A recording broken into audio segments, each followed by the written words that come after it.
এসআইদের খবর জানেন, হিস্ট্রিস্টের খবর জানেন, ব্র্যাকের খবর জানেন, অথচ বাংলাদেশের প্রত্যেকটা জেলায় উপজেলায় আমাদের ভাইয়েরা যেই তিতুমিরের বাঁশের কিল্লা গড়ে তুলেছে, সেখানে আমাদের ভাইদের জীবন বিপন্ন, খুনি সন্ত্রাসীরা প্রতিদিন হামলা করছে, থ্রেট দিচ্ছে, সেই খবর আপনারা কেউ জানেন না।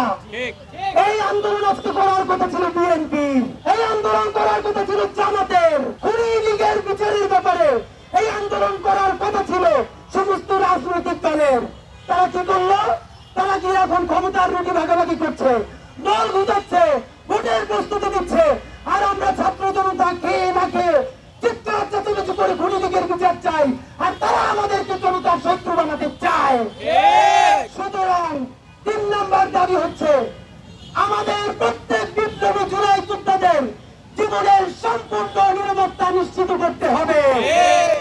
যদি না পারেন, এই উপদেষ্টা পরিষদ কোন রেগুলার উপদেষ্টা পরিষদ নয়, ছাত্র জনতার অভূতপূর্ব বিপ্লবের মধ্য দিয়ে হয়েছে, তাহলে আপনারা আর কেউ ভিআইপি প্রোটোকল নিতে পারবেন না। আপনাদের সাথে পুলিশ এবং আর্মস থাকতে পারবে না। হয়তো বাংলাদেশের প্রত্যেকটা জুলাই যোদ্ধার জীবনের নিরাপত্তা দেবেন, অথবা আপনারা ভিআইপি প্রোটোকল আজকে থেকে বন্ধ করবেন।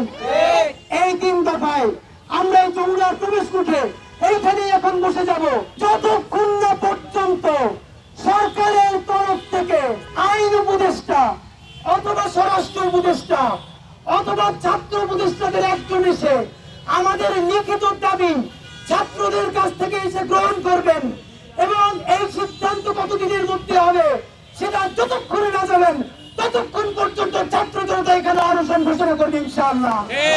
বাংলাদেশ জিন্দাবাদ, ইনকিলাব জিন্দাবাদ, লাল জুলাই জিন্দাবাদ।